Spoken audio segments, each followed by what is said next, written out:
Of silence. Would like us to remember Russell Robinson, who taught at Southside over 37 years, passed away here last couple of weeks. And so let's remember her.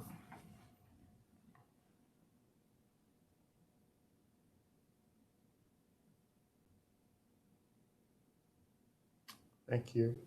Do we have anyone here for the pledge? No. Yes, we do. Do we?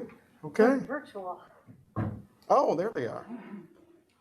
The flag of the United States of America and to the republic for which it stands, one nation, under God, indivisible, with liberty and justice for all. Thank you. They're probably thinking, we got to wait on them adults. Okay. Roll call. I am present. Mr. Heater. Present. Mrs. Bales.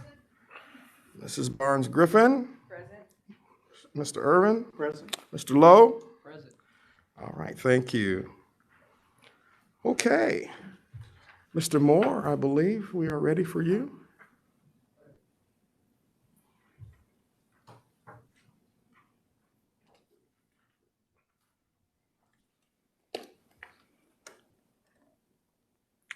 Okay. First of all, good evening to the board. Good evening, all stakeholders. And again, we thank you for inviting us, and won't take too much time, but want to highlight some of the things that's been going on at Longfellow Elementary School. I call it sometimes the fellowship. Love the school, and we just want to bring some of the things, accomplishments that we have seen thus far this year. So I want us to pay attention, if you could, look into the corner where it says Longfellow theme. This has been a difficult year, as you know, for all of us, but what's on our shirts for all our staff, and we talk about it all the time with our kids, we're leaping to learn while we're learning to leap, because we have a lot of new initiatives coming about, but it's a very exciting time, so students understand that. And if you see our motto, excellence is the expectation, excellence with no excuses, and they know that every day. We make sure that they understand that every day you walk into this building, it's an excellent day. So we'll start off with that. And if you've seen the pledge, these are all our MLK Citizenship Award winners. Those were the students who did the pledge for us. They're excellent students, wonderful, wonderful kids. So they all volunteered and said, Mr. Moore, we'll do it. I said, that's excellent. So they did that for us. Here's something that I had made for our staff early in the year. I'm a movie guy, and I tell them that I love movies. I love watching movies. And one of the things about a movie, before we watch it, we get excited about the premiere. So here's a premiere to Longfellow. If we could, maybe, because I don't think I can start that. Okay, thank you so much, Becky.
Who's ready to go to Longfellow? All right. Yeah. Thank you. But I told the kids this too. I said, you can create this, and I did this with the iMovie. So they all understand we're teaching them how to create their own movies with some of the things they're doing. So teachers were excited. So that's wanted to share that with you. And we have over 40 staff members who work with our students daily. And everybody's important, from the cafeteria workers to our custodians, to everybody. And I tell them that every day. We cannot do this without you. Everybody means something in that building. So staff knows that. We say it daily, and they understand that. And they give their best to the kids daily. Okay, so here's something that we've changed a little bit. Our vision, if you can see at the bottom, a diamond. But I'm going to read this to you real quick, if you don't mind. Bear with me. In their pursuit of wisdom, the students of Longfellow Elementary School will discover something of value in themselves and return to society. Our school will provide a safe, aesthetically pleasing, functional environment conducive to learning and development of self-esteem. And I always tell students when they come to my office, before we do anything, you mean something. Okay, what's going on? You mean something. So if you mean something, we're not going to throw you away. I don't want you to throw your own self away. And so I've given teachers a diamond like this just to remind them every day. I said, put it in your desk. When you're having a hard time, a hard day, understand how a diamond is formed. It has to go through pressure. And so a lot of times I said, we're polishing diamonds daily. And every day kids know you have value. No matter what's happening, you mean something. So when they walk through those doors, they understand that. So we make sure that that vision is clear, and everybody in the building understands that. You have value. Okay, so wanted to go through a couple of things, and our school-wide goals. This has come from our school improvement plan. The first one is our literacy goal, and that's in line with our district goals, the vision that Dr. K has given us. And I will go a little bit over some of our, I don't know if I can we click on that for a second? Our literacy goals. Can't see it, okay. So if you don't mind, I'm not gonna go to a big deal. If you open up your packets that I gave you, it's a blue folder that each of you have. While these are not great at this moment, but there has been movement. So I want us just to pay attention to that. And so for our literacy goal, if you look at this first page, it's reading. At the beginning of the year, as you guys know, we were out of school for a number of weeks. Contact was not great. We gave student packets, and that was what we had to do at that moment. And so when the kids came back and we gave them the I Ready test, if you can tell, if you look at the triangle over there, that graphic, we had at risk from the first test 45%. And that means kids were 2 grade levels behind, and so, or more. And we were like, well, you know, what we're going to do? We got to get some things together. We got to put some effort into this. And so if you look at the tier 2, that's students on grade level, and then tier 3, tier 2 kids 1 grade level behind, tier 1 students on grade level. And so this is at the beginning of the year, back in August when we took it. If you flip it over, in the beginning of the year, you see that has shrunk. We have moved kids from 45% at risk to now 32%. Moved them into tier 2 from 44% to 51%. And this is encouraging. Tier 1, they went from 11 to 17%. While those numbers are not great, I always tell students and kids, we're moving forward, we're in the right direction. Now here's another one. If we go to, so that's our first goal, literacy goal, and we like I said, we utilize iReady, Fox and Fidel. We also, and I don't have that graphic here with us, but most students have moved not 2 grade levels, but 2 levels in their reading. And I'll go through how that has happened here in a little bit. Okay, PLTW, we've started that initiative this year. Project Lead the Way. Students love it. They love it. And one of the things that they love, I always ask them, hey, what do you love about this? I said, Mr. Moore, we get to take our learning and we get to utilize what we learn and we get to put it in form. We get to make things, we get to work together. And what they don't know is they're learning math too. They're learning science too. They don't even understand it, but it's all coming together. Now let me show you this graph. If you move to the graph, the second page, where it says math, a little more exciting with this. So the beginning of the year, again, looking at that triangle, I don't have it up here, but looking at that, 50% of our kids were 2 grade levels behind. Very concerned and said, you know, what can we do? Tier 2, 44%, tier 1, just 6%. Flip it over to, we get to the middle of the year, we've cut that down by half. And so a lot of that is through PLTW, a lot of it is through teachers working with our students in their iReady pathways. That has helped them tremendously. And again, we're looking forward to more growth. I can't wait till we get to the end of the year testing to see where we've gone from the beginning of the year to end of the year. Very excited about that. So we've made some tremendous growth there. And our last goal is our SEL, social emotional learning. We're utilizing second steps and ripple effects. And during our second steps, we do every Monday. So probably say, Mr. Moore, why did you choose Monday? Sometimes you don't know what happens to students over the week. They may need a little bit more love when they come into the building. So every Monday, they get the circle. We talk about some things, we work on emotional things, and they're able to express themselves. Hey, I had a rough weekend. And sometimes they just want to talk about, hey, Mr. Moore, I did something great. This is what I've done. So we give them that opportunity. Every Monday we do our SEL. We work with our students. And then Ripple Effects, which is a new program that we've instituted. This is a computer adapted program that is specialized in helping students working through a challenge they may have. Maybe they're having an anger challenge. And so Ms. Foster, who is a great counselor, she'll sit down with them, go through the ripple effects. They do the exercises. Watch this. I want to show you this. I don't know if you can see this, but in our the next page I want you to pay attention to, it says Swiss, if you look in your data. Very excited about this, and I know a lot of students are still in virtual, but we're still proud of it because I can see it in the hallways, I can hear it in the hallways. We went from, and this is the same time from last year, just about 548 referrals in 2019-20 at this time, to now 214. So thank you. Thank you. Yes. That's not me. Great. That's the students, and that's our teachers. And again, it's allowing them the opportunity to learn how to regulate themselves.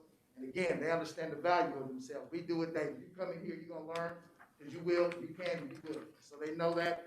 And if you ever, when you guys, I can't wait to come visit Longfellow again. But the hallways are incredible. Our people in class, kids' hands are up. They're engaged. I'm like, we're in the right direction. We're moving in the right direction. So we're very happy and proud of that. Suspensions are down too. I don't have that graph here too, but suspensions are down, which is very, very important because that means kids are in school. They're not at home, they're in school with us.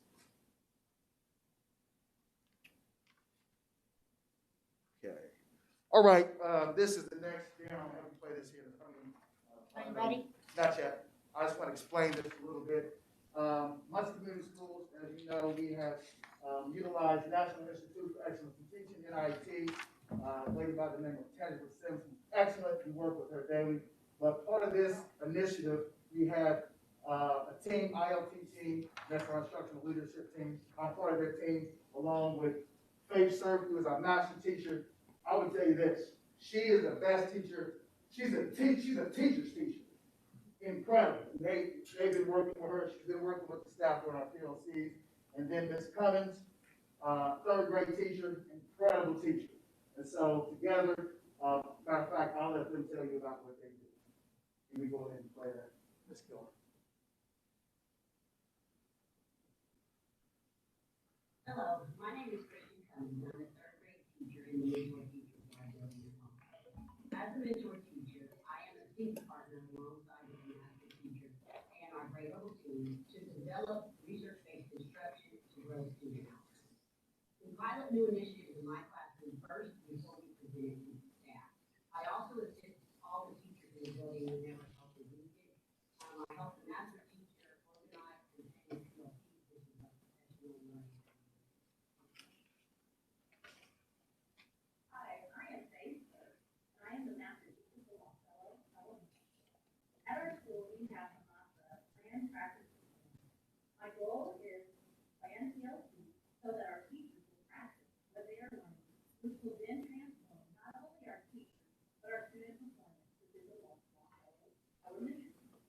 During the first semester at Longfellow, I led all of our PLCs to encourage the teachers to modify and adjust their instructional plans so that they can provide our students with explicit instructions to enhance student success. I have provided intentional professional development for the purpose of aligning our school with predictable structure for academic success as well as having a successful classroom environment.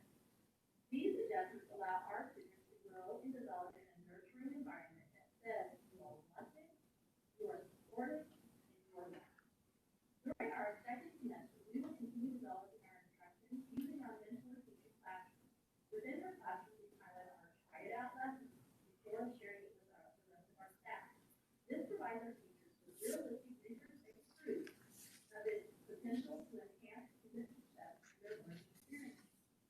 We will also continue to bridge the gap between general education and special education. We will do this through our PLCs and our collaborative planning design.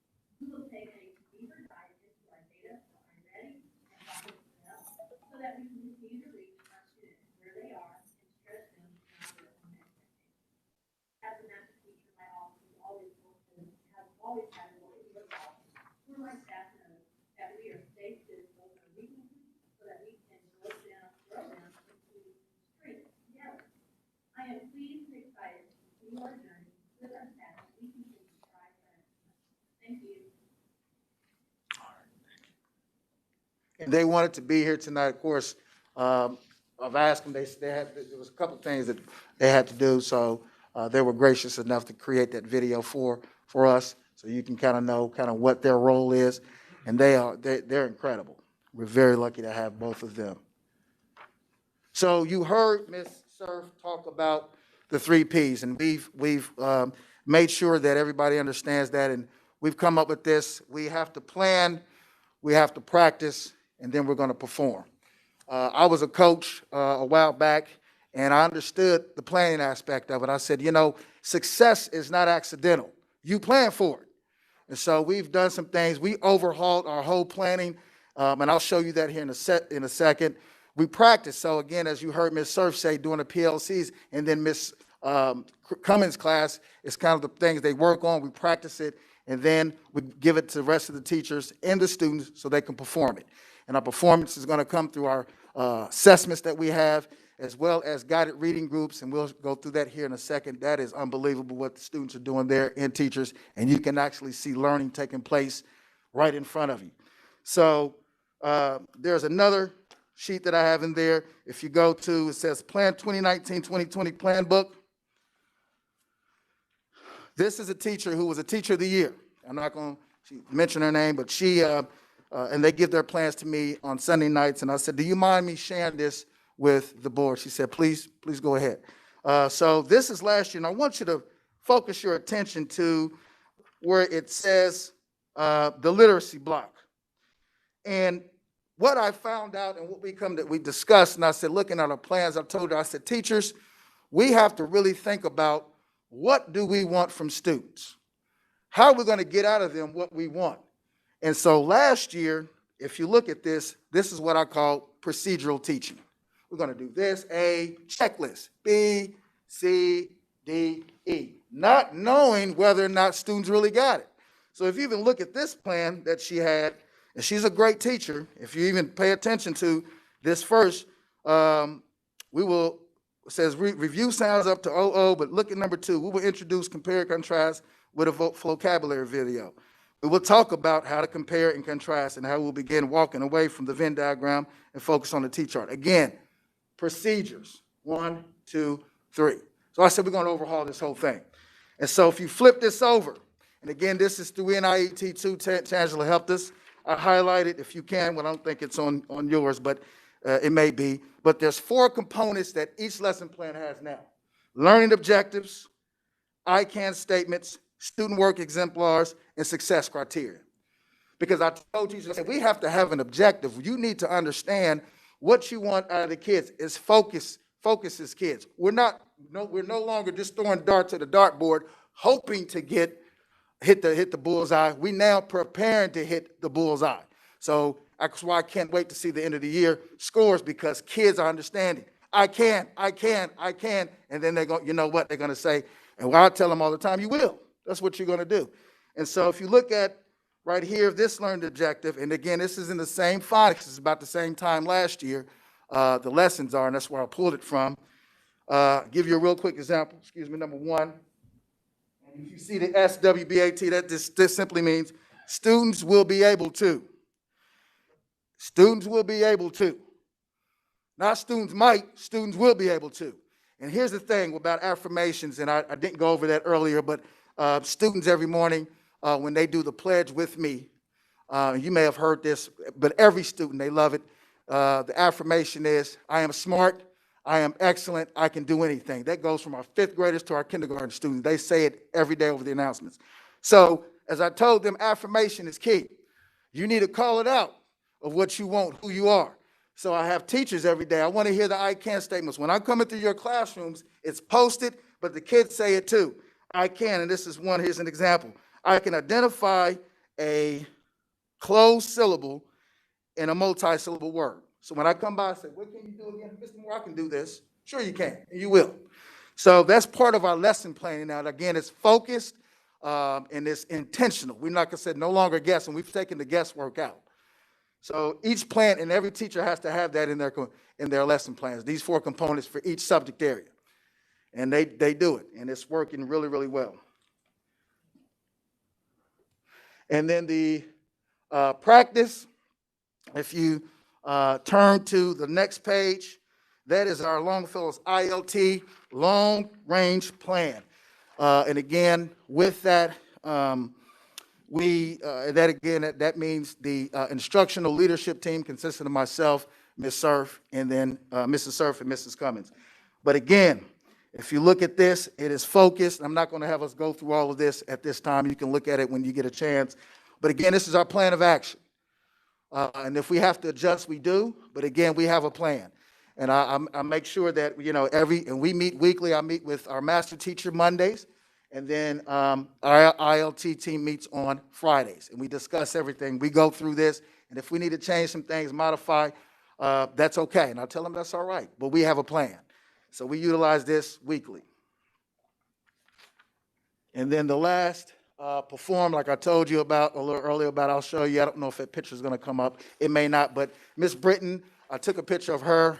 She's our 5th grade teacher, one of our 5th grade teachers, and she was with a group of 4 students, and they were around the table. And this, what I love about the guided reading groups is the fact that each kid is at their level. So you have a group of kids around the same level, as opposed to teaching. I remember when I was teaching, I would have a class sometime, maybe a kid is at level A, and then I have another kid in my class at level T. How do I meet that kid level A? How do I meet that kid level T needs? How do I do that? Guided reading has done that for us.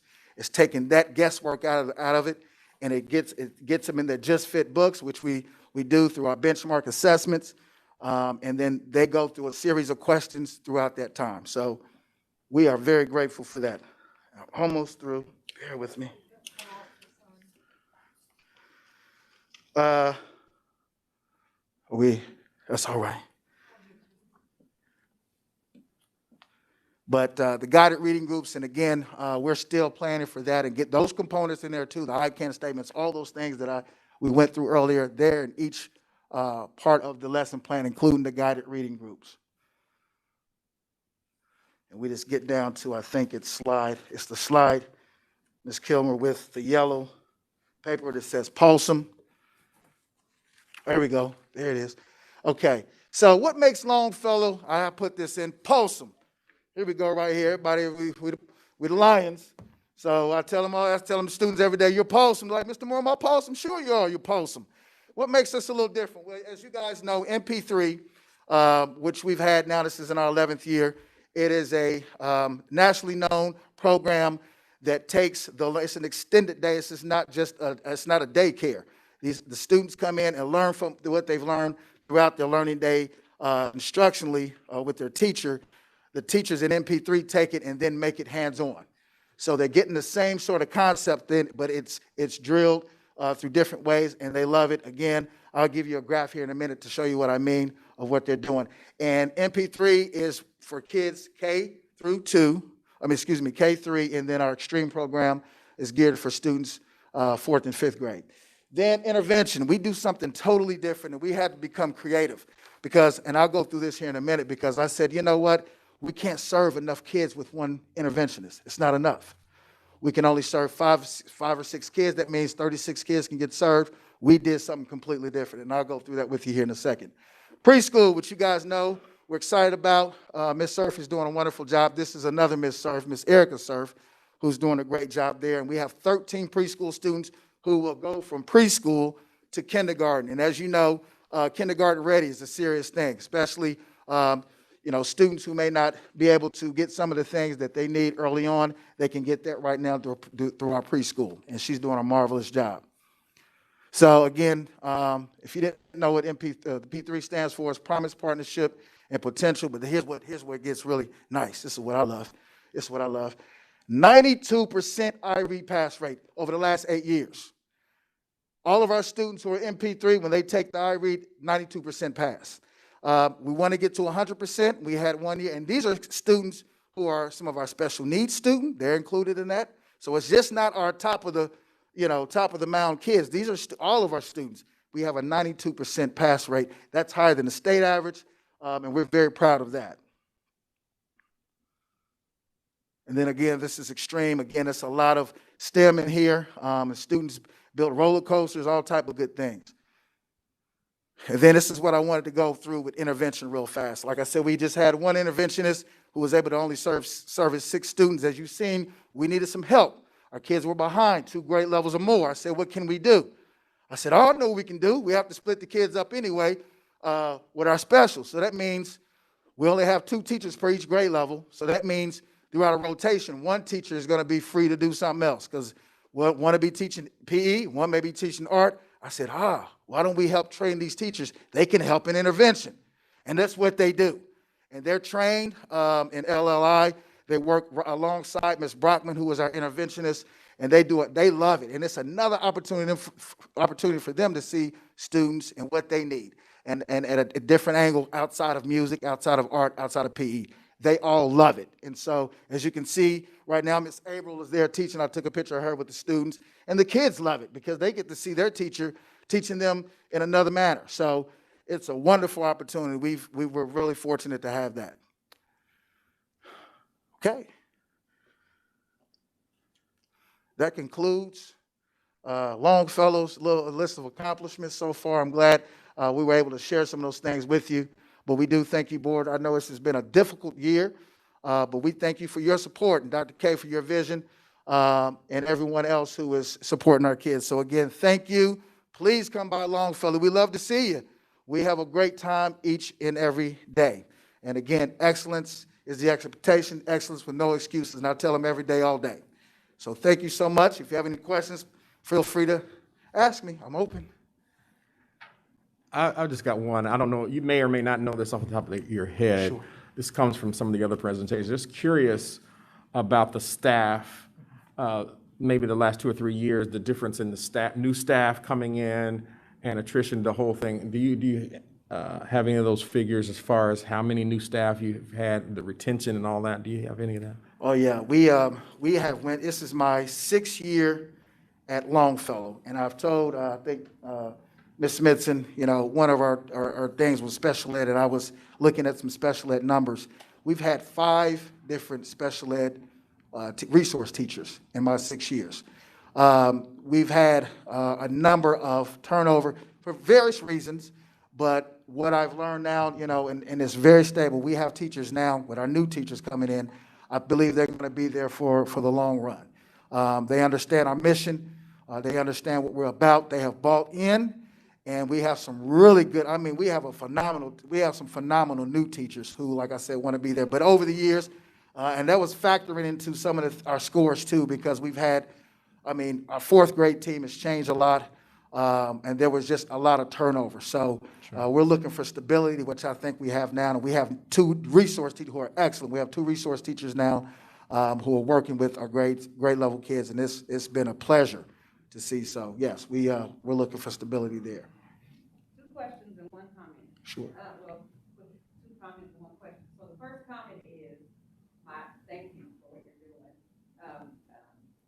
Ms. Faith Surf, your master teacher, in August, she was one of so many educators that were, but she was the #1 pick, but she was awarded the Vivian Conley Award for her academic success in the community schools. So I want to compliment that.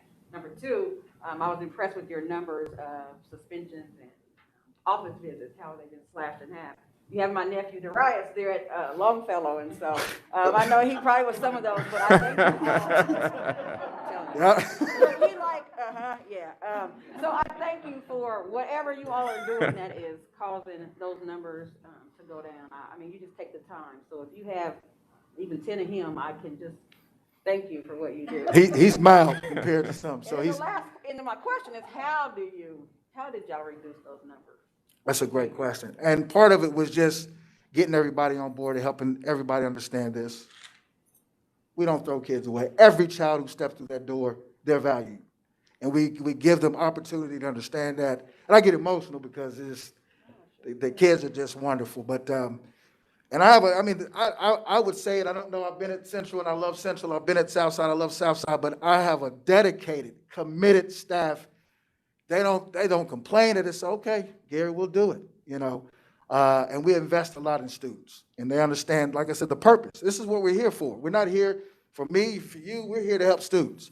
And so they do everything they possibly can do. So, but thank you for that question. Look, so nephew Darius, he said to me something about Longfellow, and I was like, well, Mr. Gary, he's like, that's Mr. Joe Clark. He does not play. You have not seen Lean on Me. That's Joe Clark. He's like, he does not play. Yeah, there's times when I have to step in the Joe Clark role. For those who don't know Joe Clark, he was a guy from Lean on Me. I don't go around a bat or anything like that. So don't get that in your head. He doesn't change But no, I you know, again, and I sit at lunch tables with kids. I tell her, we got to get to know our kids. You know, this is an opportunity to really form relationships. So I attribute it to that as well. Thank you. Any other questions? Okay, so I just want to thank Gary and his staff, because when we go to Longfellow, it's always a joy to walk into your school. And what I always notice about you is you connect with everybody. You find the strengths of your teachers and you point them out to your teachers. You get to know your students and you build good relationships with them. And you really do a great job with your families as well. So we always appreciate everything that you're doing. It hasn't been an easy year. You've kept a great attitude and you guys are making good progress. Appreciate that. Thank you. Thank you so On much. the same vein, it starts with the leadership, as you pointed out. We can tell you're passionate about what you do. That's why you're successful over there. That's good. Thank you. Appreciate that. Thank you so much. And I let the staff know, they're like, Mr. Moore, don't be nervous. I said, I'm not nervous. We're going to be all right. I said, I'm going to play a movie first. So, but thank you so much. And again, you're welcome to Longfellow anytime. That's anybody here. We love to see you. Thank you. Great, Thank you. thanks. It's good. Excellent.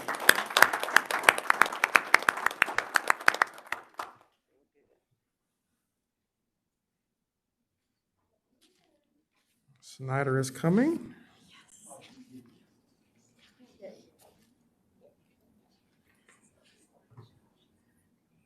All right. First of all, only a rebel could understand how awesome it is to have Gary Moore and Chuck Reynolds in the same room again. Am I right, Brittany? Okay. So we've been in front of you guys before, so I don't think I need to introduce the kids, but I'm really proud of what they've been doing. And I think when Mr. Williams and I first envisioned the student advisory board, these are the kids we envisioned. We've been trying to build it for a few years, but they are go-getters. They have done research like you wouldn't believe, even going so far as to one of them set up a principals meeting via Zoom and did it all on her own. And I had nothing to do with it. So they just do some really cool things. So tonight we're just going to kind of go over the things that we've been working on. We'll try to keep it short, but they have a lot to say. So feel free to ask questions. Brooke, do you want to go first? Do you have to leave for the game? It's up to you. Okay. Well, we have a game going on. We have a swim meet, so some of them aren't here, and then Brooke's got to get out. All right. Say your name. Okay. Is it okay if I move it up? All right, just making sure. Hey guys, I'm Mackenzie, and I personally have been working on the block scheduling portion of this little presentation. So if you want to, you could go to the next slide. There you go.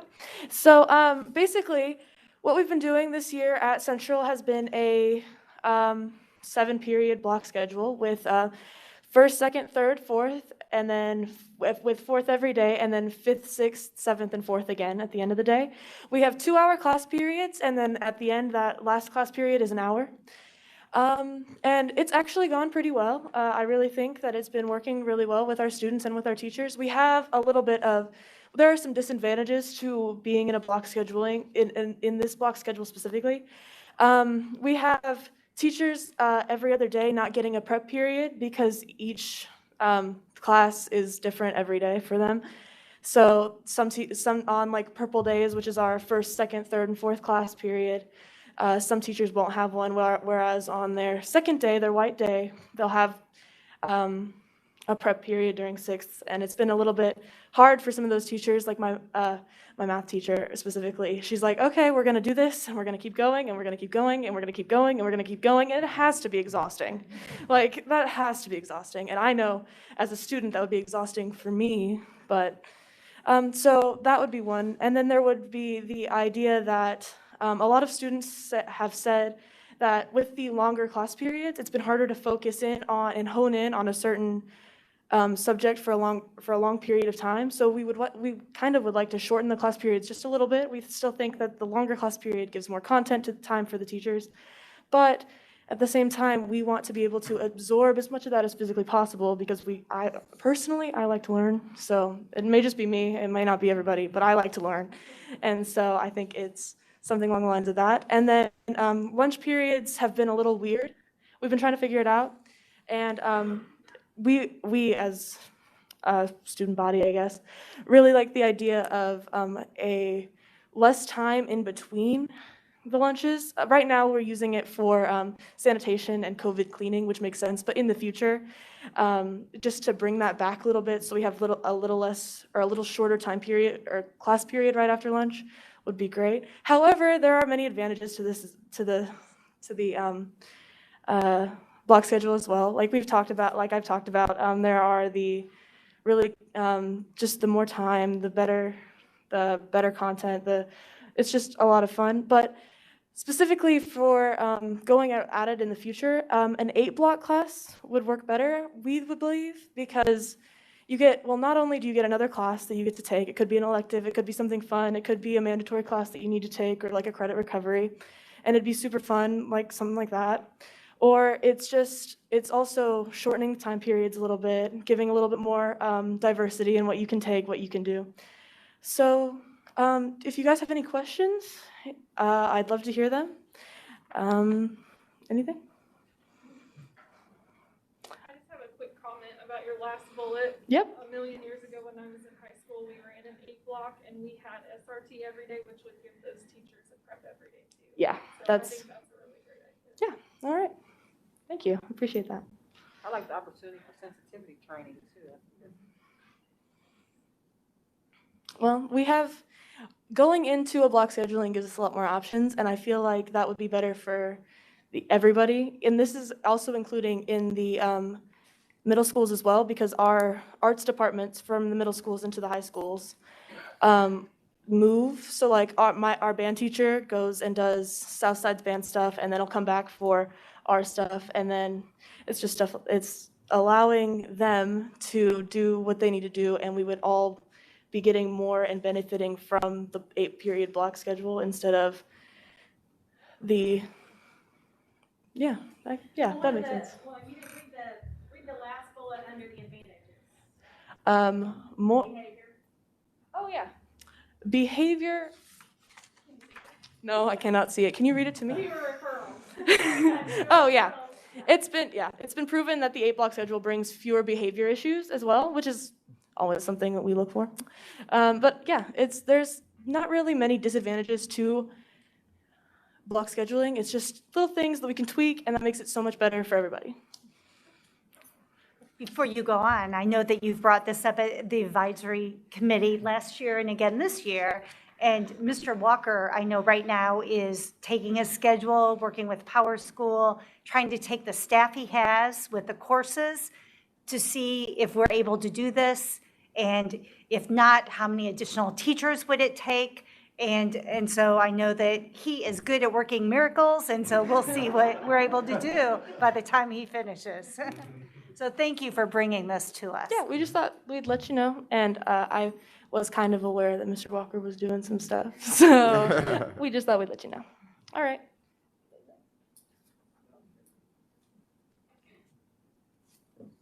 Hi, I'm Brooke Stallings. I'm a senior, and something that I've been really working on is looking at switching from valedictorian, salutatorian to the Latin honors. So that's summa cum laude, magna cum laude. And they have significant benefits, and it decreases competition between students, which is really good because it allows students to take their academics more as a holistic approach.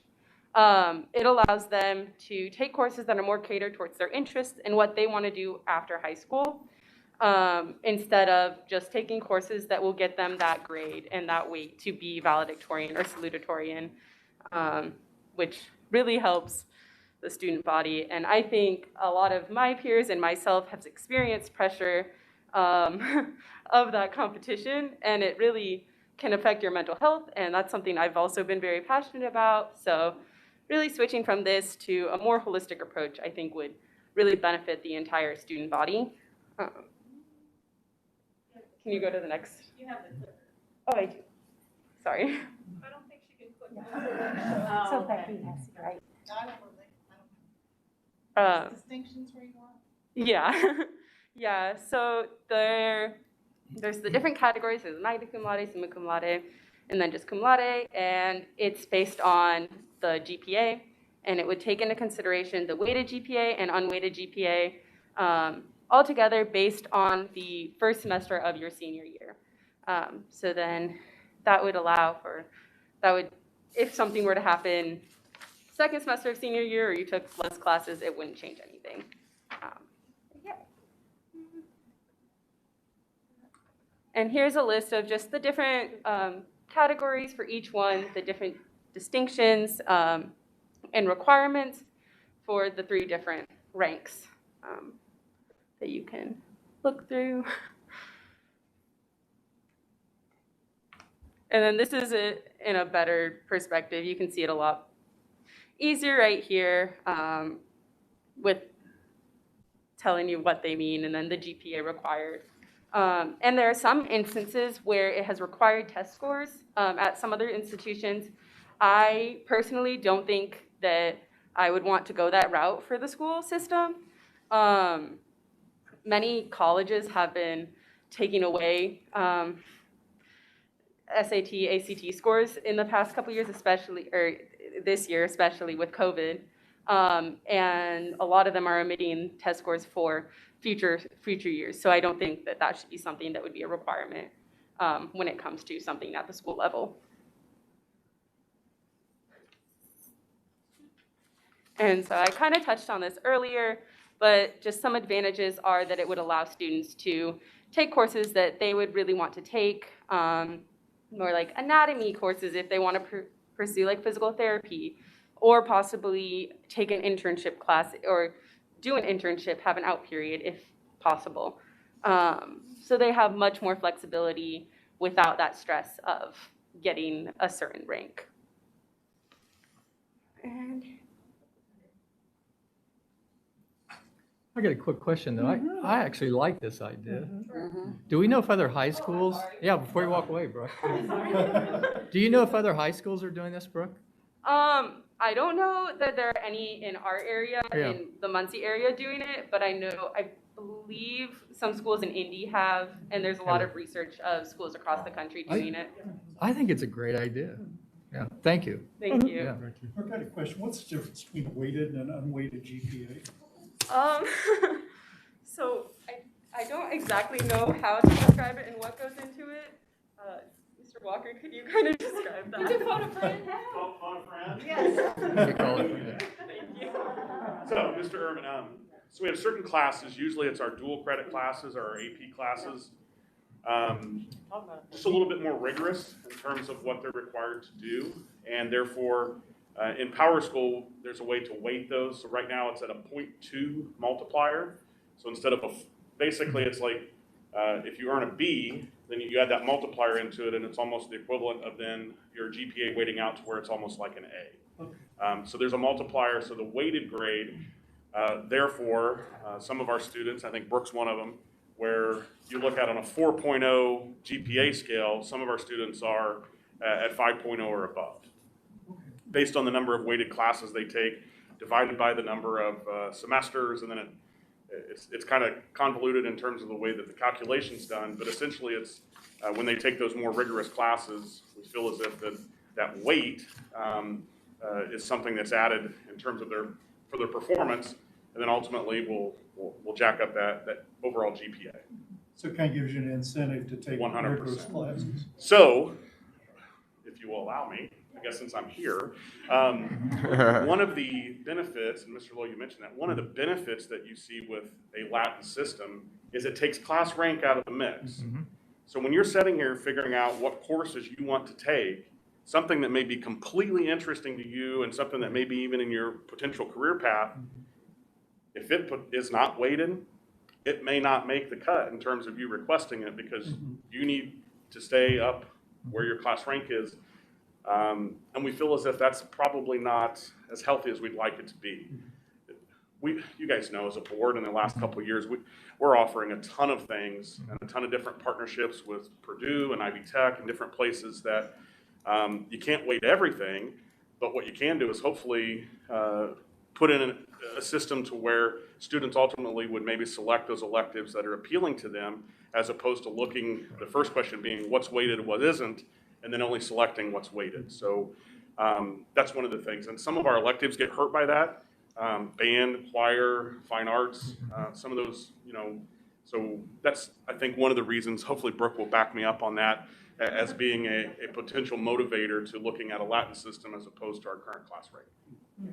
So, all right. Brooke, I have a question. Have you surveyed the high school students to get the input from some of your fellow students of if they're interested? I have not yet. I think that would be a good next step to hear what other students say.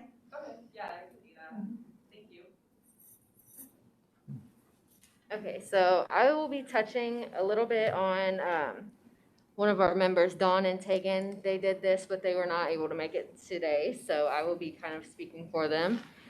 This kind of goes back to what Mackenzie said about the block scheduling and the more time kind of in between lunches being pushed into kind of like study halls in a way.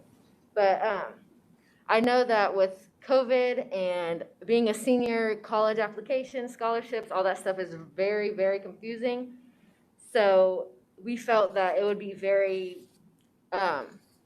beneficial to us to use some of this extra time to kind of just explain adulting, taxes, credit cards, balancing a checkbook, the FAFSA application processes, resumes, cover letters, all that good stuff. So basically how they presumed that the program would work, next slide, please.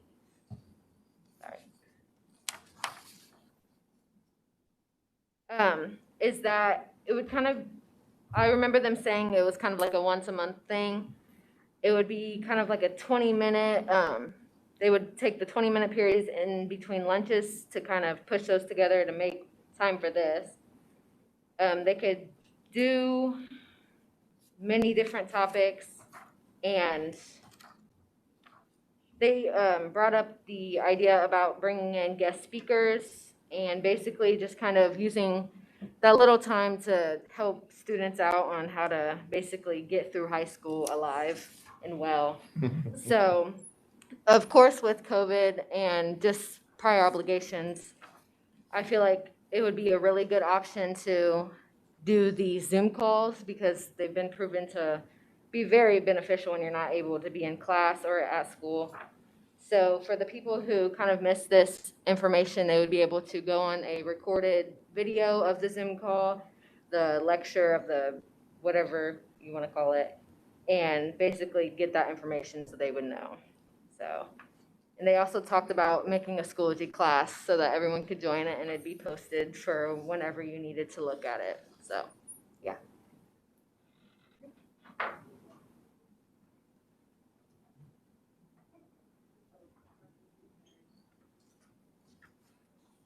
Hi, I'm Jessie, and I was going to talk to you about sensitivity training. So our main idea here is to be able to have the 30-minute class period, which goes back to our block schedule thing, where it makes kind of like a homeroom. And once a month, we can have a Zoom where a person can talk to students about how to help with their peers if they're struggling with something, to make that easier instead of going to an adult, which is kind of uncomfortable sometimes because you're not comfortable with that. And then our next slide should be our benefits and possible sources. So one great benefit would be allow students to understand their peers better and help them get through things easier. For example, anxiety attacks. That takes a lot of effort to help a student calm down and like focus on one thing. And then most adults also go through this as well, which has been proven effective. And then possible sources that we could use is the school counselor, kind of like as a familiar face, which could also help with how the schedule will work and talk to each of their students. And then hopefully a Ball State professor who is willing and qualified could talk to us once a month as kind of like the informer and how to calmly help people. And we haven't done much like reaching out yet because we wanted to make sure there was like a sturdy plan instead of giving people false information. So hopefully there will be more soon. Josie's a freshman, so she's very impressive. It's great. Hi, I'm Emma Ambler, and I will be talking about recycling in the schools. So, Amaya Cates and I have been working on trying to expand the recycling programs to the elementary schools, me mainly focusing on the elementary schools and her helping out with the high school a little bit more. So I plan on getting in contact with Jason Donati about how we can distribute more blue bags to all of the schools, and just in the elementaries as well, doing morning and afternoon announcements and raising more awareness about recycling. And we can get bins provided as well. And we can make it kind of a friendly competition within the elementary schools. So whoever would recycle the most would get like a pizza party or just something fun like that for the kids. As well as doing different recycling activities such as Little Blues activity book that the Muncie Sanitary District can distribute as well. And I am going to start working on creating flyers personal to all of the elementary schools with their different colors and their mascots to make it easier for kids to understand about recycling in their schools. And a plan that would most likely be most beneficial would be like every Friday, teacher volunteers from grades kindergarten through second grade would collect recycling and put them in designated bins, and a teacher volunteer from grades 3 through 5. And then the janitorial staff can dispose of that as they wish. And then in the high school, Amaya was talking about possibly creating a document that Mr. Walker could share with the teachers for them just to talk about recycling to students at the beginning of the classes. And we will both be attending the recycling club meeting this Friday and talking to Mr. Kidd about possible recycling ideas. And you also participated in Dr. Bell's principals, Yes. elementary principals meeting where you shared your idea and started getting input with all the principals too. And I know Westview's principal, my dad, and East Washington's principal have talked about how their interest in gardening and how we can start like a composting idea and just making it fun for the kids so they can learn how to grow like different produce and just have fun with it. These are all great ideas. We're grab and go in the cafeteria right now, right?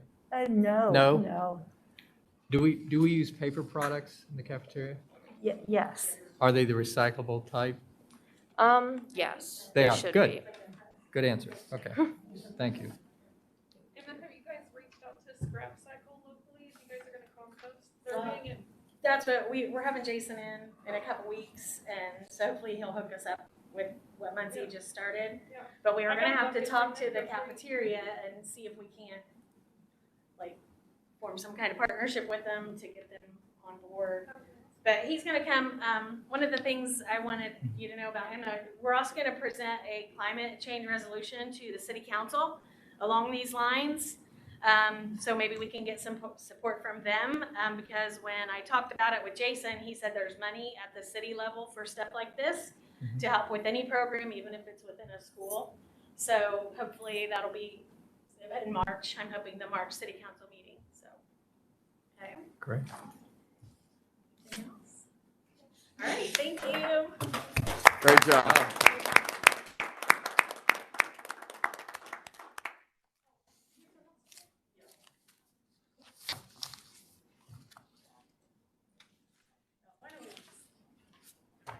So I got a question. Are you still presenting? Y'all wrapping up? I think we're done. Yeah, do you So- have any questions? Yeah, so can you talk about the Panther Lounge or the mental health? Oh, 'Cause you guys yeah. have talked about mental health. Yeah, we and- didn't know if you guys had time to talk about that right now. I just gotta ask. Yeah, okay. No, so like where you are in that process, I mean, I know COVID has halted some Yeah. things and from the utilization, but So I actually just had a meeting with Mr. Walker, Mitch, and Mr. Shermetta yesterday to talk about where we are. Over winter break, we got a $1,000 grant. I believe I've told you guys about that. We used about $100 of that to paint the room. So now it's like a calming blue color. And we're working on this week gathering a list of supplies and other beanbag chairs and little like stress relief toys, little things for the room to get that put together so we can have it set in the next few weeks. So. thank you. I just wonder, I mean, and about the room too, but definitely like with weighted, unweighted, senior pressures, life, adulting. I look at you, Brooklyn, and you are a cheerleader, you work at MCL because you feed me every week. Like mental health in our students, the pandemic, like all of these. So like, what are some of the things, and maybe it's Mr. Walker, like what are some of the options that kids have at the high school level as it relates to talking through some of that, or what you all? Yeah, the pandemic has definitely hampered a little bit of our progress with the mental health break room, or cat cave, as we came up with the name. I would tell you the first source of anything is our staff and our counselors. Our students have done a fantastic job, and our families of reaching out when there's been, I'm just going to say, a level of need. Whether it's something that's stressful at home, whether it's at school, and we try really hard to steal Mr. Moore's thunder there from earlier. Is we believe every one of our students has value, and we're trying to provide opportunities for them to mitigate, is a professional way to say it, but kind of lessen their stress. So the beautiful thing about hearing our students talk about it is, I've told our students many times that the school isn't mine and it isn't our teachers, it's theirs. This is their school. So I think that welcoming atmosphere has definitely helped in terms of working with families on things that are more so mental health related and just the stress of going through everything. Our teachers are accommodating. They have grace. You got to give grace. One of the things that's important to us with building this block schedule, you've heard some different phrases with SRT or advisory period. Part of our focus when we present that, if it all works out with our staffing, is actually focusing then on social emotional learning and actually going through and talking about different habits, different ways that our students can navigate things. One of the presentations tonight was about those adulting responsibilities.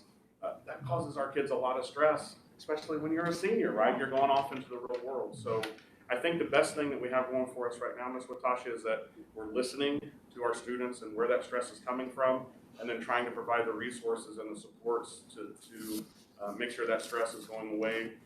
I don't think we'll ever get it completely away, but being able to manage that. And that's one thing that I've been proud of with our staff, to really have that open door and open arms concept of how can we help? What is it? Maybe it's altering a schedule. Some of you have worked with me, Brooke maybe more so than others, on just specific things that, hey, I really would like to do this, but it doesn't fit my schedule. Can we go here? Boy, if we can make that happen and it brings down a level of stress, why wouldn't we do that? It isn't just always black and white. Everybody is unique and everybody has an individualized goal, and we want to try to meet that. So some of those specific strategies that are coming out, with reference to some of our alternative options that we have in high school, some of the things that we're doing with blended, where we have students that are VLP, but then the stress at the beginning of the year was if they were dual credit, The answer at that time was no, you can't be dual credit. Well, our teachers, stepped up almost overnight, and our students that are virtual can walk in every day with their dual credit peers and still be in that dual credit class. So I think we tackle those things as they happen and realize that if it's a way for us to lessen any stress that our students and families are experiencing because of it, why not do that? So I think that approach has helped us a ton. Thank you. Sorry. I also would like to add with the mental health of our students, pick any teacher inside of that school and they will be ready to help you. Like everybody has your favorite teachers. You remember your favorite teachers. You have to. If you don't, I'm so sorry. But literally any single one of them, if they hear you're having any issue, or if you even just walk in and they're like, hey, I'm not feeling too great today, they'll try and work something out with you so that you can be your best self every day. I just thought I'd let you guys know that because I really like my teachers. Extra credit. Thanks. Thank you. So let me say impressive. This is impressive. Yeah. Great ideas. More so, how do we replace this talent? I mean, we got 4 seniors here leaving. Well, their How do you get entire group that they meet with, and I have Yeah. to point out, they're all young ladies, talented group out there. But the entire group, everyone extremely impressive, and we have many more of them throughout the school. I saw some of our young gentlemen and gave them a hard time for not signing up, but. Good, thank you. So what, if anything, do you guys need from us to move to the next step or move forward with any of this? I'll be honest, open minds, open hearts. At the end of the day, if you guys are willing to work with us, we want to make the school better. We want to make the school system better for every student. So if you guys are just okay with working with us on anything that we have, or giving us information, giving us open ears, open eyes, it'll be perfect.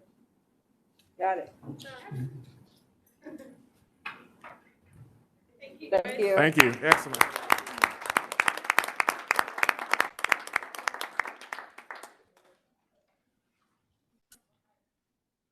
Right. Dr. Hatfield. Hate to be the guy following that act, right? Yeah, good Yeah, luck that's with a tough that. act to follow.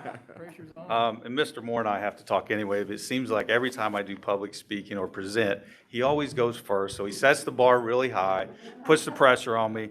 I'm Bob Hatfield. I'm a proud 1986 graduate of Muncie Southside High School. I entered my 27th year as a psychologist with Muncie Schools. I never thought I would last this long, quite honestly.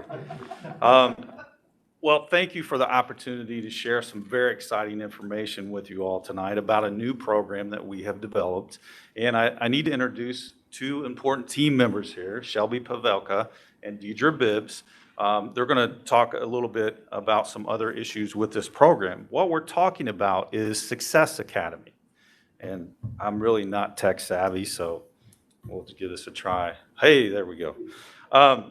Basically, what Success Academy is, we developed a program that will be an alternative education program for Northside and Southside Middle School. When we began this process, we thought it was a good idea to do a needs assessment. Take a look at what's been done, where we are at currently with our alternative ed program. And we discovered 3 consistent themes. Another way to look at it, quite honestly, we found 3 areas of concern.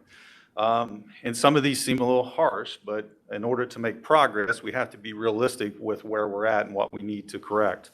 So one of the things we noticed, unfortunately, the alternative ed program had become a dumping ground. The second thing, there was a lack of differentiation between the students that were in that program and the students that were not. And finally, a lack of resources. Now, it is harsh to say the dumping ground, use that terminology, but what we found was those kids that were in the alternative ed program were basically just those kids that had a high number of referrals, or the kids that were very challenging. And to be honest, teachers just didn't know how to deal with them. So they pushed them into the alternative ed program. Now, the other thing, the lack of differentiation, as we looked at this, the thing that was very concerning was there was no clearly defined roles and responsibilities for people that were participating in the program. And I'm talking about staff. There was no clearly defined policy and procedure. In other words, how does a student become identified as needing that placement? And more importantly, once they make progress, how do they transition then out back to the regular ed setting? There just was nothing written down. There were no guidelines to follow. And so finally, the last thing we noticed, a lack of resources. And what I'm really talking about here was the model that we used at the middle schools. And the model was a one-teacher model. So basically, you had one teacher in that classroom for the entire day teaching all core academic subjects. Now, the problem with that is those individual needs of those students are not being addressed because you're assuming that every student is on the same level with the same needs. And if you think about it for a minute, the reason, the motivation to place a student in an alternative placement is because they need a little bit more intensive instruction, individualized instruction.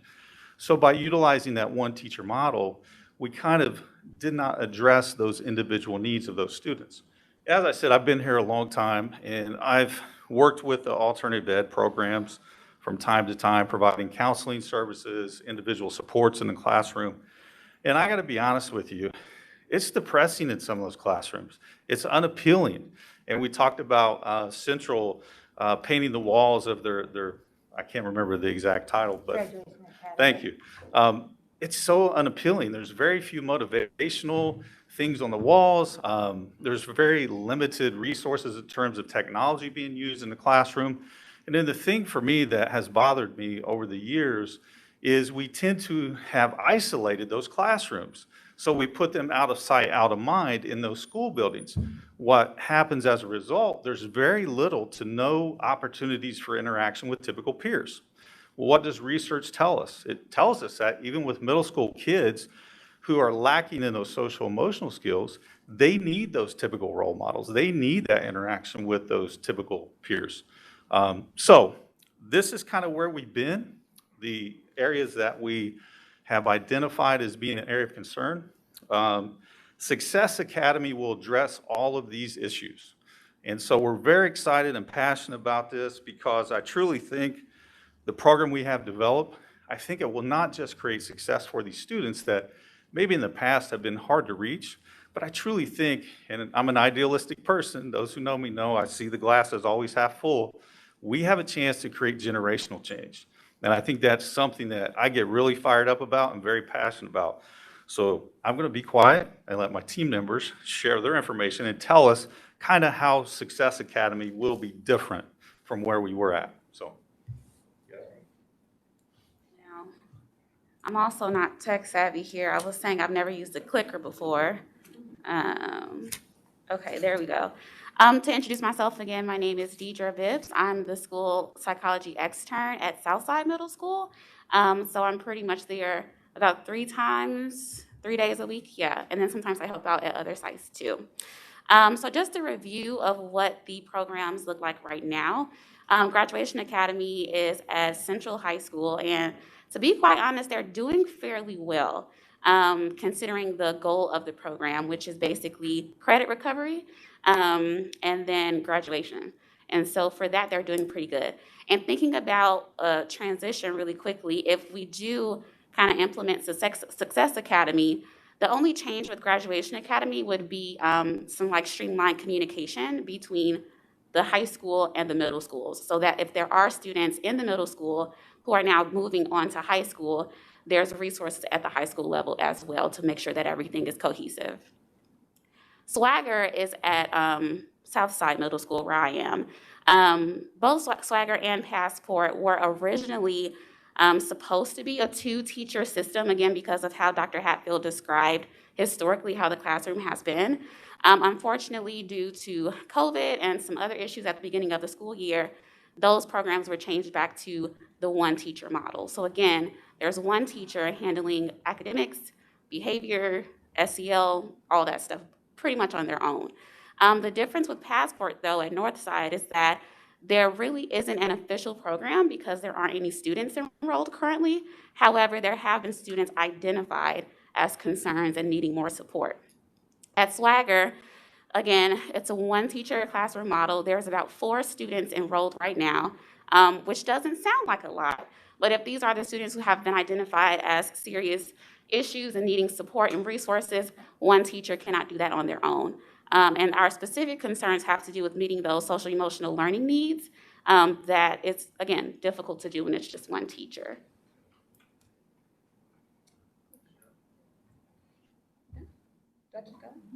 Oh, sorry.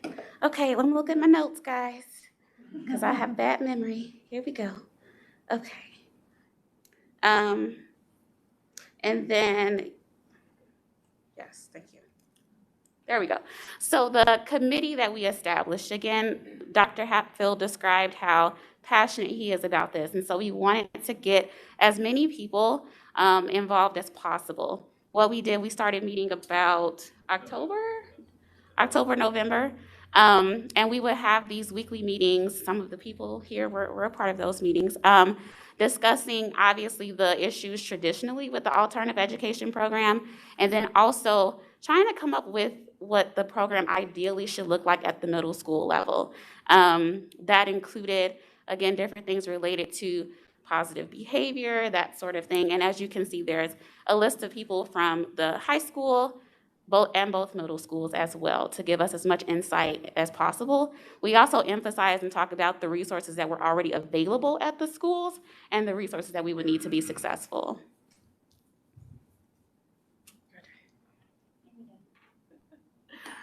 All right, so you're probably now wanting to know, so what are we going to do differently, right? So together as a committee, we came up with the new name of Success Academy. We wanted both middle schools to have the same name. We're using North and South to distinguish them, but we're running the same program in 2 different buildings. And then also as a team, we came up with a new mission and vision statement, which if you'll be patient with me, I'll read our new mission statement for you. The mission of Success Academy North and South is to cultivate a positive environment where students are empowered through social, emotional, behavioral, and academic support to reach their fullest potential. Academy students will have access to mental health services, weekly goal setting, mentoring, and community involvement. The Success Academy will provide students with the social skills and competencies that will guide them to high school graduation and successes beyond. And then we've also established a vision statement, which you can see in the graphic. I can write it down. Believe in yourself, value others, and make positive decisions. So both of these, it was really important that we want to have these posted for students. They understand why they're there, the purpose of them being there. The vision statement, especially to incorporate that into social emotional learning lessons, the goal setting that they're doing, we're tying everything back to those. As you can see in the mission statement, our goal is to change the schedule of their day. They weren't successful in general education, so I don't want their day to look the same as it did in general education because that wasn't working for them. So we want to set up a system where they're doing academics in the morning, they have built-in SEL in the afternoon, and then they're doing community involvement. They're getting in project-based learning either in the classroom, they're getting out doing landscaping projects or whatever we can come up with to get them involved in their community, get them motivated, and really be able to provide that intensive intervention for them. Some other things that are going to be different.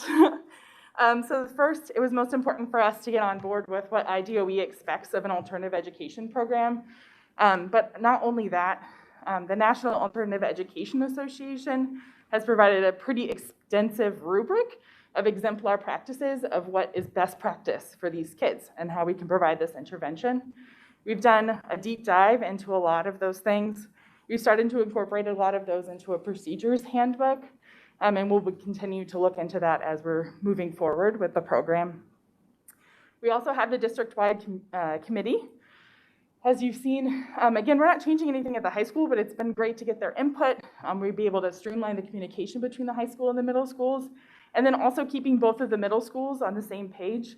I think in the past, both programs have kind of run parallel and never communicated with each other, but the goal would be that they're sharing resources with each other and problem solving with each other and being able to use each other as a resource.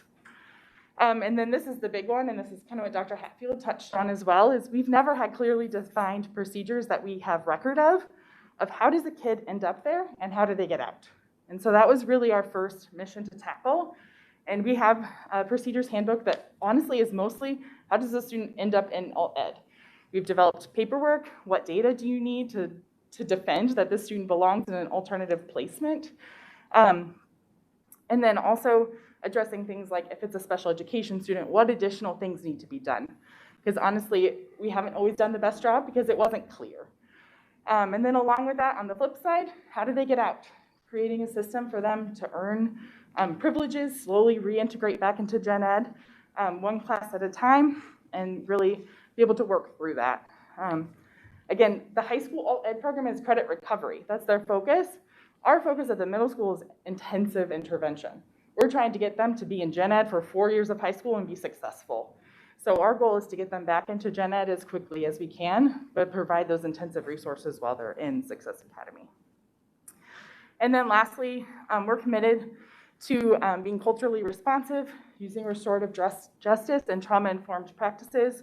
I don't want to fall back on referral and suspension discipline practices. We want to have that positive behavior support in the classroom. We need these kids in school. If we're suspending them every day, they're not getting what we've given them. So really being committed to doing all of those things to support them.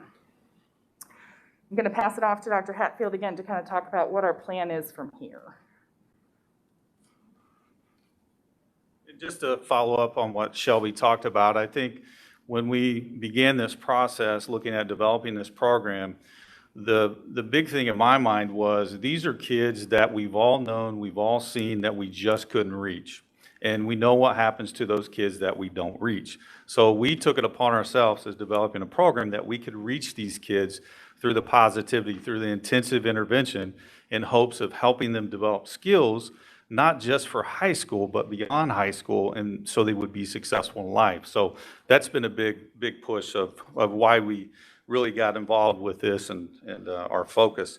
I'm going to talk a little bit about where we're at now and what we're doing, because things are a little different right now at South and North.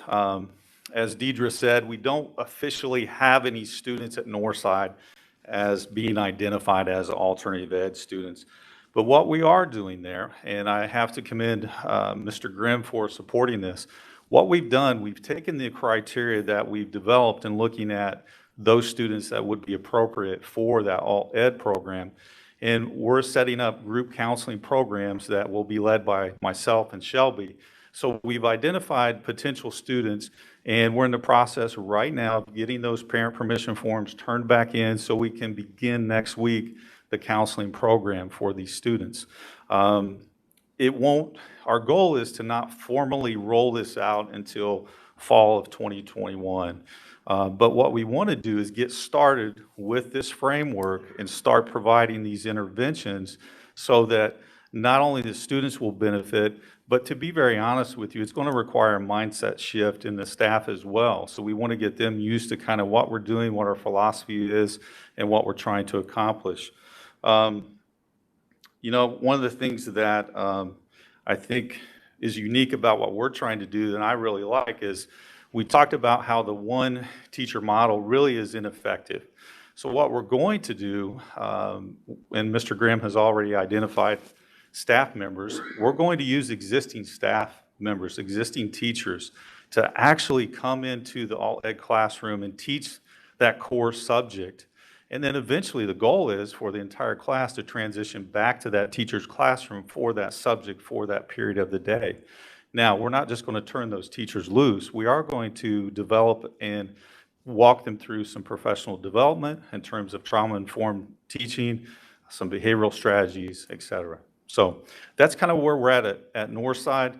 Deidre's at Southside, so she's going to talk a little bit about where we are at Southside and what we're doing there. So at Southside, we're basically calling it the pilot program. We're trying out different things in the handbook that we've developed to see what's working and what's not working. The idea, well, my job is to check in with the teacher and the students actually every 4 weeks to see how it's going, to get both of their perspectives. We don't want to think that it's working to the teacher, but the students don't feel like they're improving themselves. The very first thing that we are working on now is the paperwork, the really fun stuff. Because as Dr. Hatfield said before, there was none. There are some students, unfortunately, who are currently in the alternative education program, and we have no idea why they're actually there. But they're there now, and so we're working with them. We're using their files to identify or to come up with reasons why they may have been in there. I hold one-on-one conversations with them to figure out what they feel their needs are. We look at their test scores to see academic issues, that sort of thing. As I said, we have about 4 students in the program right now. One student does actually have a gen ed class, so he's been doing pretty good. This is just a math class. It's co-taught because unfortunately, a lot of students who end up in alternative education have academic issues, and so we want to make sure that we meet all of those concerns.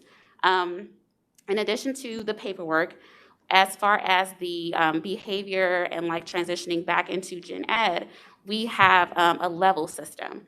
So within the classroom, the kids basically earn dojo points, and there are certain criteria for how many points you get, when you get them, the different rewards ranging from food to preferential seating to being able to have your phone for 10 minutes during the day, that sort of thing to meet their needs and their wants, to keep them motivated, basically. The other thing with transitioning is creating overall goals. So like, again, with the paperwork, when they enter the program, why are they here and what ultimately do they need to do to go back to gen ed? With those like large, broad goals, we have weekly goals that we set for them to achieve. And so as I said, we're working on developing that now, so that every week we check in. Have you met your goal that's going to get you to transition back into gen ed? The other thing with academics, a lot of the students in this classroom in particular struggle with math. And so as I said, we do have one student who has been successful, and he actually has a gen ed math class right now. But what about the other students?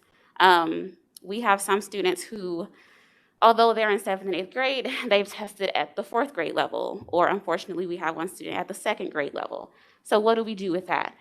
Thankfully, we confirmed today that we will have a co-taught teacher and her aide come into the classroom during 7th period to work with all of the students on their math, because they really do need that intense attention to improve. What else are we working on? The trauma-informed classrooms.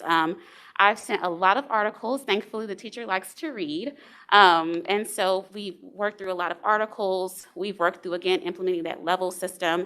One of the things that the teacher has done that I think is absolutely amazing is that they check in for the first 15 minutes of the class period.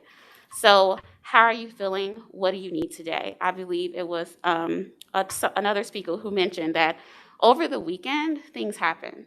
And so in order to meet the needs of these students who obviously have history of behavior or social emotional issues, we need to check in. We need to make sure that they're okay and that they're in the right space to learn. And if they aren't, what can we do about that? We are really trying to push for less referrals, less in-school suspension, less out-of-school suspension, as Dr. Hatfield mentioned. That's been requiring a mindset change. It's been slow, but the administration is listening to us and trying to understand the good point of that. Trying to think what else we've been doing. That's pretty much it. So we're trying that. We've changed, at least tried to change the seating in the classroom, tried to bring a little bit more color. It's kind of hard because the walls are black and it's a little dim in there, but we're trying. There's more posters. And again, just to emphasize, thinking about the teachers who will be teaching in these programs. The teacher at Southside, her name is, they call her Miss A. She is extremely passionate. She believes in trauma-informed classrooms. She believes in the effectiveness of PBIS and different level systems. In addition to her, we have a new behavior coach that's been very hands-on with developing this program and pushing forward what we have in the handbook so far. And it's been helpful. The students actually like her, and she emphasizes the importance of building relationships. She builds relationships with their parents as well. One of the big things before was that a lot of parents didn't even know that their children were involved in alternative education. And so all of these things together have been working. As I said, my job is to check in with the teacher and the students to figure out what's working and what's not working. We're also using how many referrals are they getting, how many students are at certain levels as far as the behavior system, and then also when we develop the weekly goals, who's meeting them and what timeline, and that sort of thing. So we hope to keep you updated on all of that.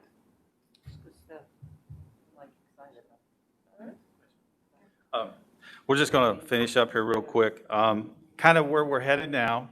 The Success Academy Committee will continue to meet, and we will continue to develop our handbook. We have it, the majority of it is done, but we want to fine tune it, and we also wanted to pilot the framework at Southside to give us an idea of what works, what didn't, what was lacking, areas of need that continue to be obvious. But we're very excited about this. I mean, I'm pretty passionate about it because, again, I'm a product of Muncie. I love this school system, and I've went to school with these kids that you see that just we couldn't reach, and we've got to find a way to reach these kids. I mean, we have to, and that's why we developed this program with all the intervention that is embedded in it. We do appreciate the opportunity to talk with everyone, and we welcome any questions you all might have. Yes. Not really a question and comment. I'm really proud to be a part of Muncie Community Schools with this program being developed. This, I think, has been a group that there has been potential, that it's been a dumping ground. It's been kind of warehousing kids to get them away. But what you're doing and what you're setting up can change lives. I mean, literally change lives that can change society. And I'm just really, really pleased. And I think that the program also sets up something where by not just using it as a dumping ground, we can raise expectations, because I think kids rise to meet expectations if they think someone cares. Right. And if there's a reason to. And that's what strikes me about this. I'm really excited about this. I think it's a wonderful thing for Muncie. I'll be honest with you, I get a little emotional, but I truly believe this is a program that can have generational change. Absolutely. It just doesn't stop with that one student. That success carries on generation after generation if we do our due diligence, which I think we can. So, You talked a little about the professional development for the teachers at Northside, who will push it to those rooms. I'm curious, are you planning any professional development like school-wide so that we don't see this become a dumping ground again? yeah. Yeah, that's the plan. I mean, we certainly want to start with the teachers that are going to be participating and pushing in. But yeah, well, our vision is all teachers, all staff to have that professional development, to look at trauma-informed teaching practices and just to educate them on, just because you have student A over here that's challenging and doesn't mean they belong in alternative ed. What it means is we have to figure out how to reach that student in that classroom. So, but yeah, it's a good question. So you'll keep All us right, excellent. Oh, I just always have to give my shout out. So when I came to Muncie and started working with Dr. Hatfield, you would not find a more dedicated psychologist anywhere in this nation. And he is such an advocate for our students. And it's just been such a pleasure to work with him. And then he brought Shelby and Deidre, who are both, so one's an intern and one is a extern. So they're both still, finishing up programs at Ball State University. And, they too are exceptional. And so we just feel very, very fortunate to have you all helping us design this program and you get lots of voices in, so you're getting lots of buy-in. And I just want to thank you for everything you're doing. Thank you. Exciting. That's good stuff. Any other questions? I think you had said something. We will keep you informed as to what's going on. We'll be working with Dr. Kwiatkowski, letting her know where the handbook is, what's going on. And certainly we will pass that information on to the board, absolutely. Our big objective, our big goal is a formal rollout to both middle schools in the fall. So we've got a lot of work yet to do, but we're excited about it. Nice stuff. Good stuff. Thank you. Very good. Thank you. Now it's time for my comments. Boy, if Jim Williams is watching tonight, I joked with him. I said, Jim, when you're not there, we always end 30 minutes early. And if he tunes in, we aren't tonight, are we? But we really want to bring to you some spotlights and keep you informed of some of the great things that are happening in the district. So I'll try to make this brief. Today we had an early release day, and our social studies, secondary social studies teachers worked with some faculty from Ball State University, especially Sharon Fraser Burgess, and we're proud that that work is continuing. They'll be meeting monthly, and again with professional development in the summer. Tonight, she was not here, but Tajan Carpenter, she's part of our advisory group. She was a candidate for the U.S. Presidential Scholars Program, one of over 4,500 across the nation. We're proud of her, and we hope she continues to move along in that process. If you've noticed, we've been working to get more substitutes. Dylin and her team have, they've been trying to tackle that issue. With COVID, it's even extra hard because people are out longer than they normally are. But we've recently gotten some publicity on that, which has helped, and we continue having training sessions and getting more phone calls, and this just remains one of our priorities. And then my last thing I wanted to talk about was with our robotics team. So Southside Middle Schools has a robotics team first year with our first year teacher leading it, Mr. Brian Jerome. If you notice the name, it's someone's son who's doing a remarkable job. And they are currently ranked in first place in the VEX IQ Robotics League. And Brian, he stopped by my office the other day. During his prep time, he came over and talked with me. And he has the vision, not just to create this program at Southside, but he wants then to get it going at Northside and then carry it on up to the high school and just create a robotics team in our entire district that, that will be one of the nationally recognized robotics teams across the nation. And so we're excited to have him and the work he's doing with students. So for the first year with him leading this group and to be in first place, that's impressive. That's it for me. Excellent. Do we have any public comments at all? No. All right. We'll turn to the consent agenda. I do want to just highlight maybe some of the donations. I think maybe Brittany was involved in kind of spearheading some things that happened at Southside, quite a long list of personal hygiene products and things like that. The total value was $2,960. That's pretty impressive. It's pretty awesome. Got Walmart in here, cash donation. We know they're pretty short on cash, but we're appreciative of their support, $1,500. So we want to just note those things. Anything else in the consent agenda that we want to highlight at all? Move approval. Second.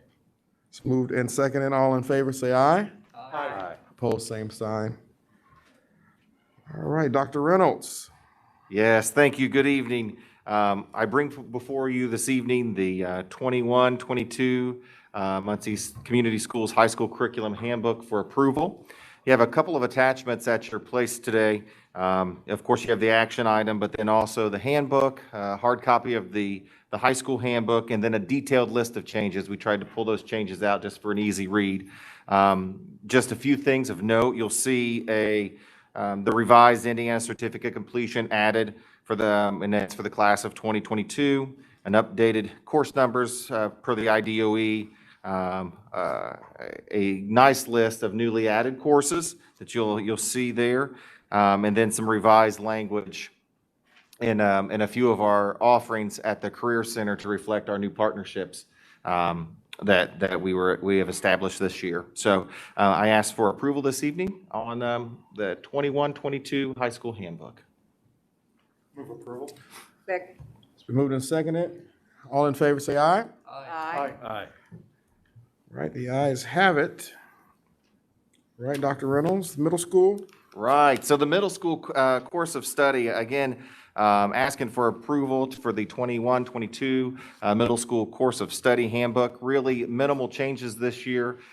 We did an extensive overhaul last year, adding courses. And really, if I could just highlight the addition of Project Lead the Way for, as you heard Mr. Morse talk about this evening, the hands-on learning. Project Lead the Way is offered for every student at the middle school. which is a unique opportunity for our students in the Muncie Community Schools.